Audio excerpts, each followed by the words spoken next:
नमस्कार. वंदना चॅनलमध्ये आपल्या सर्वांचे मनापासून स्वागत. आज दुर्गा सप्तशतीतील 9व्या अध्यायाचे वाचन करणार आहे. श्री कालिका विजयते. अध्याय 9. ध्यान.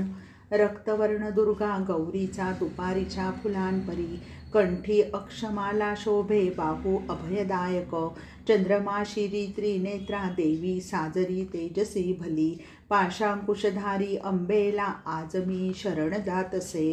राजा म्हणाला, मुनिराज कथिली गोष्ट रक्तबीज निवारण, देवी अद्भुत शौर्याचा असुरवधही ऐकला, कालीने रक्तबीजाला मारिता घडले कसे, रागाने तडफडणारे शुंभ निशुंभ वागले कसे. ऋषी म्हणाले, शुंभ निशुंभ रागाला पारावारण राहिला, रक्तबीजासह सैन्य दुर्गेने रणी मारिता, सैन्याचा विनाश ऐसा असह्य त्यास जाहला, उरलेल्या सेनेसह धावला रणीसत्वर, आगे मागे पुढे पाठी महादैत्य पराक्रमी, रागाने ओठ जावीत धावले देवी मारण्या, महावीर महादैत्य आपुले सैन्य आणुनी, शुंभही अतिसंतापे झुंजास पातला रणी.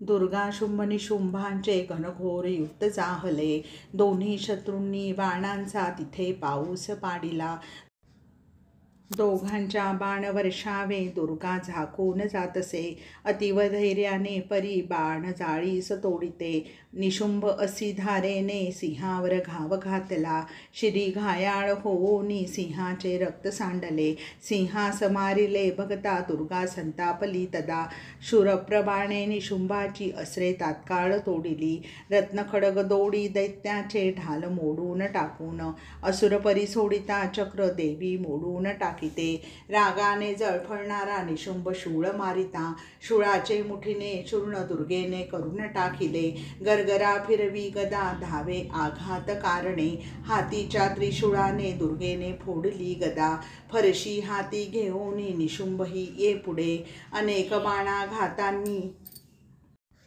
त्याला भूवर पाडिले, बंधू लोळला देखून शंभू भारी पिसाटला, दुर्गेला मारण्यासाठी झुंजात उडी घेतसे, रथातून निशुंभाने अष्टभुजा देवी पाहिली, उदार क्षमा तत्वाने नभांगण ते जाळले, शत्रू येता देखोनी देवीने शंख फुंकिला, धनुटरत्कारे तिच्या त्रिलोक निनादले, घंटा नादांनी देवीने शत्रुसेना भिववनी, मुक्तकेशा योगमायांनी दैत्यसैन्य पळविले, शार्दूल देवीचा तेव्हा मोठ्याने गर्जना करी, जी ऐकता अखिल हत्तींचा माज उतरला, दोन्ही बाहू काली आपटी धरणीवर, प्रलय झालासे वाटे सारे आवाज थांबती, शिवदूतींनी शत्रूला शिव्या शाप देऊनी, असुरांनी ऐकता त्या दैत्य तडफडती तदा, काली म्हणे रे शुंभा दुरात्म्या तू उभा राहा, शब्द ऐकले हे देवांनी कालीची जय बोलले, शुंभाने गौरीवरती अग्नीचे अस्त्र सोडले, पर्वतापरी जाळ त्याचा दुर्गेने दूर सारला, सिंह प्रचंड गर्जनांनी तिन्ही लोक भयावले, ज्यांच्या प्रतिध्वनीमध्ये शब्द सारे स्थिरावले, शुंभाने सोडले बाण देवीही तोडिते क्षणी, देवीचेही अचूक बाण दैत्यमध्येच तोडितो, संतापे दुर्गा दैत्याला त्रिशूळ छातीत मारिता, नेटक्या त्या आघाते शुंभ भूवर कोसळे, भोवळ जाता शुंभाने सिंहावर बाण सोडला, त्या माराने शार्दूल घायाळ जाहला तदा, पुन्हा उठून शुंभाने 10,000 शत्रूंनी सोडल्या बाणचक्रांनी देवी अंधुकशी दिसे, हातीच्या बाणांनी तिने शत्रूचा व्यूह मोडला, अत्यंत घोर अस्त्रांनी त्यांचे धैर्य हिरावूनी, गदा हातात घेऊनी शुंभ ये देवी मारण्या, धावला निपात हेतूने येऊनी तिच्या पुढे, तीक्ष्ण खडग घावांनी देवीने तोडिता गदा, अन्य हातांनी पुन्हा त्रिशूळे सरसावूनी, दैत्यही शूळ घेऊनी धावला मार घालण्या, निमिषार्धात दुर्गेने शूळ छातीत ठोसला, तुटता हातीचा शूळ आघाते घायाळ होऊनी, अन्य सेनानी थांबगे म्हणत रणी धावला, वल्गना ऐकुनी त्याची चंडिका विकट हासली, हातीच्या तलवारीने तिने मस्तक ठेचून तोडले, निशुंभ पडे भूवर सिंह सेनेतुनी घुसे, शिवदूती मातृका तैशा शत्रू सेनेत धावल्या, बधीर करुणी दैत्यसेना कुमारी शक्तीने तदा, ब्रह्माणी मंत्रोच्चारांनी शत्रूवर जल शिंपिते.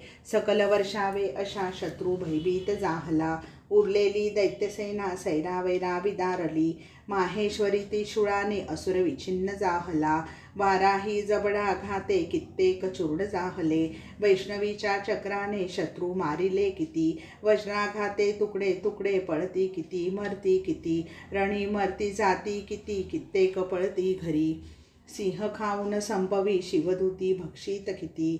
सावर्णिक मन्वंतरामधील श्री मार्कंडेय पुराणांतर्गत श्री दुर्गा सप्तशती देवी महात्म्य कथेचा निशुंभवध नावाचा 9वा अध्याय संपला. शुभम भवतु.